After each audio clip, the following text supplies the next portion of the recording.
Matt Rhule might still be decorating his office at Nebraska, but the one thing he's wasted no time doing is recruiting. When Matt Rhule was hired at Nebraska at the end of November, he was able to finish 29th overall in recruiting, 11 spots better than the year before when the Cornhuskers finished 40th under Scott Frost in 2022. 2023 is in the books, but 2024 is Matt Rhule's first full cycle to recruit, and the importance of this year's class cannot be understated. Let's bring on Nebraska Insider Sean Callahan from Husker Online. Sean, the 2024 cycle is almost a month in, so it's time to talk about Nebraska's most important 2024 targets. Starting at the top with the number one, Dylan Raiola, the number one player overall and the number one quarterback in the country. Then we have five-star defensive lineman Williams Nwaneri at number 10. Four-star tight end Carter Nelson checks in at 179 overall. Four-star offensive tackle Andrew Sprague at 186. And then you have Grant Brix. What a name for a potential Nebraska offensive lineman. Grant Brix at number 291, although On3 has him considerably higher than the consensus at 122. So, Sean, naturally, let's start at the top. What's going on with Dylan Raiola in Nebraska? Well, yeah, he's a household name around this state. He's a household name in a lot of places right now. But, Nebraska's got a lot of things going for them here. Number one, his uncle, Donovan Raiola, was retained by Matt Rhule on the staff. And obviously his father, Dominic Raiola, played for Nebraska, has a love for this program. And, the relationship with the Scott Frost staff just never was there. That has changed with Matt Rhule. They really worked hard at it. They saw him 3 times in January over that 17-day period where you could be out. So they were out there once with Coach Rhule right away, another time with the offensive coordinator, and then the final time they brought the entire staff out there except Coach Rhule, who was only allowed to go the one time. So they're all in, and they're going to get Dylan Raiola on campus for a March 25th weekend visit, and that's going to be a huge weekend for Nebraska. He visits Georgia the week before that. And I think the question with Raiola is, what is the timeline? Is he going to be a early spring guy, or is he going to take this thing well into Memorial Day weekend, which is late, as you know, for quarterbacks? Oh, yeah. Well, he's already made one decision, so the second one could come a little bit quicker, although, talking to Chad Simmons, it seems like it's going to go into the summer, but like you said, with these quarterbacks, they end up coming off the board kind of early. When you're talking about rebuilding a roster, quarterback is obviously the number one spot to rebuild the roster, but also the trenches.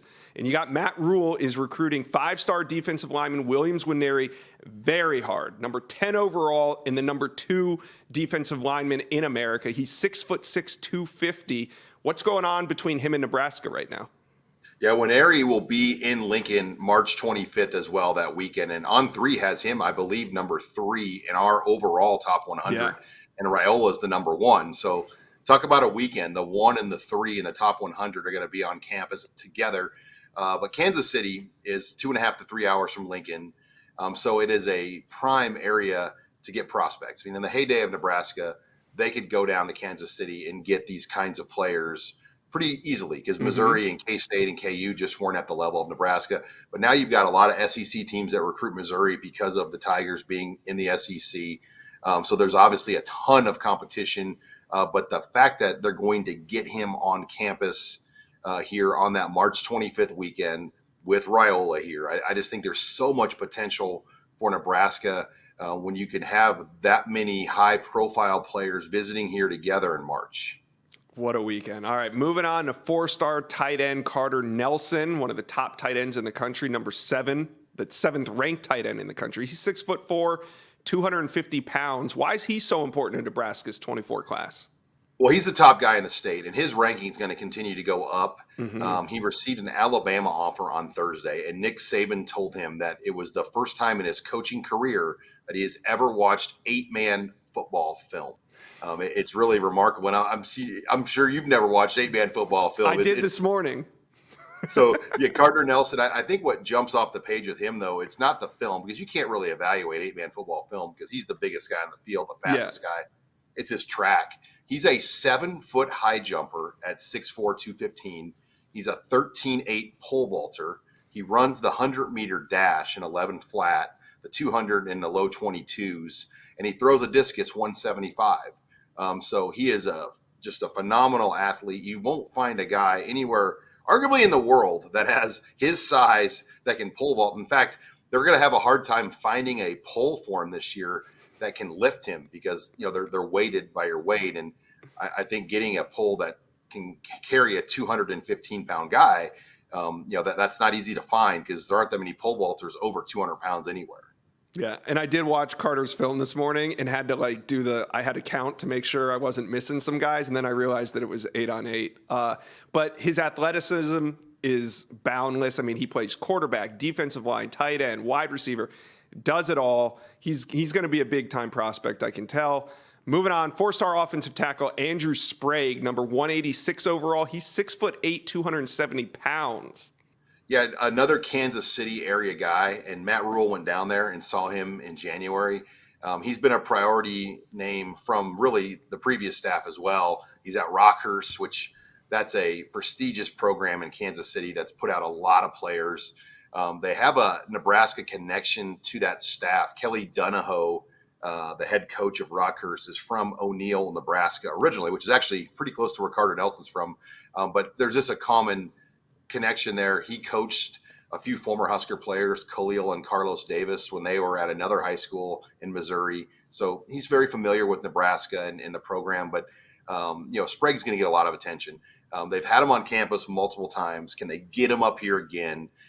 He's keeping things close to the vest. I did mention Carter Nelson as well. He's keeping it very close to the vest.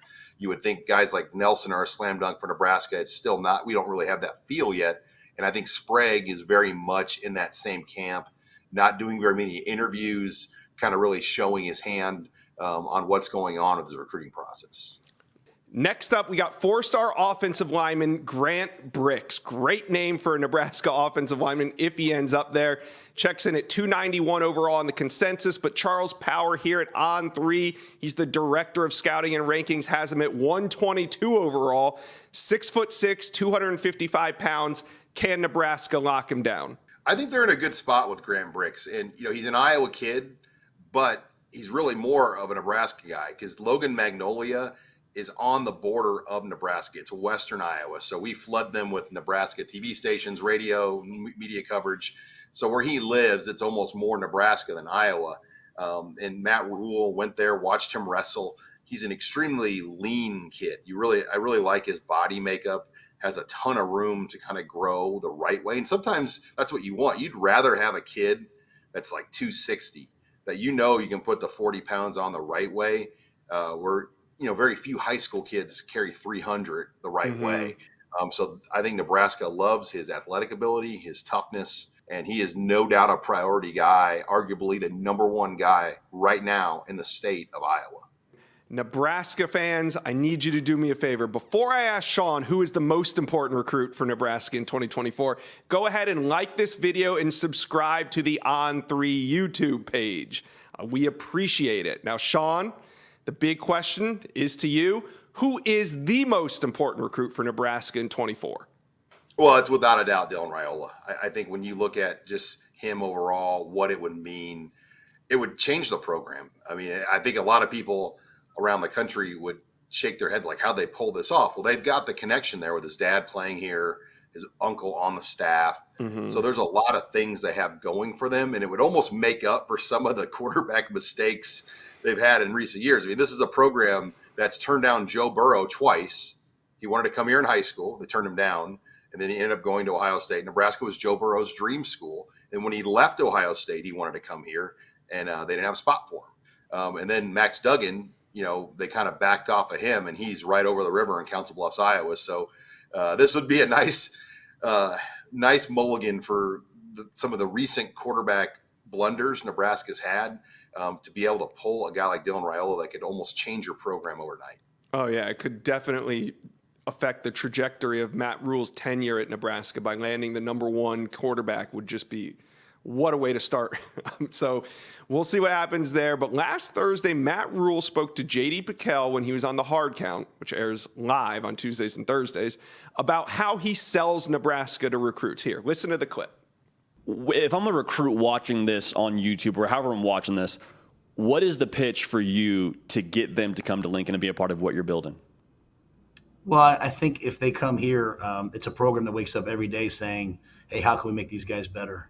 I was in the NFL. I had guys coming into me from all different places. I've seen a lot of programs, man. It's what can you do for the program? And our program is more about what can the program do for you. Doesn't mean that we make it all about you, man. We're gonna hold you to a high standard, but we're gonna make sure you're the best that you can be academically, athletically. We want our guys to graduate. We want our guys to have great jobs afterwards. We want them to get master's degrees. We also want them to win championships, be All-Americans, get drafted, play in the NFL. That's all we care about. I mean, I've coached enough by now after 10 years. I'm really only here for the players. And so guys that want that, they want that love and that support, but also that accountability and standard. This is the right place for them. I like what he said there. Quote, it's not about what you can do for the program. It's about what the program can do for you. So, Sean, what are Matt Rhule's expectations for where the 2024 class should finish this cycle? Yeah, I mean, I think if you get a guy like Raiola, easily a top 15 level class. It's really hard for Nebraska to get top 10 classes just for a lot of reasons. But, they have the fewest amount of 4 and 5 stars within 500 miles of any school in the Power 5. So that's a challenge for Nebraska to have access to these players. But if you get a Raiola in this class and some of these other names we mentioned, all of a sudden that would slot Nebraska up. And I think they can contend in the top 15. They still don't have a commit yet either. And I know their number, they don't plan to obviously take as many guys as they took this past year. They took a record haul of prospects in 2023 from the portal and then the high school ranks. I know that number is going to be smaller. So what will that number be? Will it push into the low 20s? Will it be in the high teens? Like that will be something else to kind of follow what they want to do with just that overall class size. Because if you get a guy like Raiola, I think there's going to be a lot of players that would want to come to Nebraska and be a part of this class. Oh, yeah. He could be the Pied Piper of 5 stars on their way to Nebraska. It's almost that easy. All you got to do is land the number 1 recruit in America, Sean. It's almost that easy. And they've got all the connections. I mean, that's the thing. I mean, the ability to have direct access, even during dead periods, they can, have his uncle can have contact with him and they can technically come visit his uncle in Lincoln. So they've got a lot of things going for them. It's just a matter of can they gain that trust from the Raiola family that this is the place that he wants to be, because he's obviously got Georgia, USC. There's other programs like Penn State that are kind of knocking on the door, but Georgia and USC continue to be the other teams I think in play right now. Yeah. All right. Last question I got for you. I know he's only been on campus for 3 or 4 months, but what's the main difference that you see between Matt Rhule and Scott Frost on the recruiting trail? I just think level of detail and just his presence at things. Matt Rhule's everywhere. I've been around Nebraska a long time, and just his ability to go out and make the rounds and be everywhere. I mean, he just has a constant presence, and it's not just like with football. Like he's at all the other sporting events. Like he's going to tennis events to watch Nebraska women's tennis. He's going to wrestling. He's going to gymnastics. When I was leaving the basketball game with my family, I ran into his family last night, and we talked in the lobby of the Pinnacle Bank Arena. I mean, and he just gets it. I mean, he has just a drive about him that we haven't really seen from a head coach, because Scott Frost that wasn't his personality. Mike Riley was an older coach, just didn't have that kind of personality.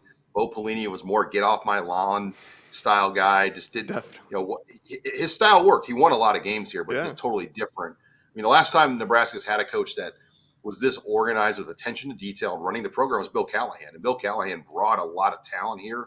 He just had one bad year and politically wasn't protected in the grand scheme of it to get out of the 2007 collapse they had. But Rhule is really pushing all the right buttons with how he's running the program. Now, will that translate on Saturdays? That's the big question. All right, Sean. Well, you got your pulse on all things Nebraska. It'll be fun to follow Nebraska recruiting throughout the offseason. We'll have you back on the Inside Scoop soon. Thanks, Sean. Always a pleasure. Thank you. Thank you for watching. Make sure you smash that subscribe button for me, and remember to check out all the videos on the On3 YouTube page.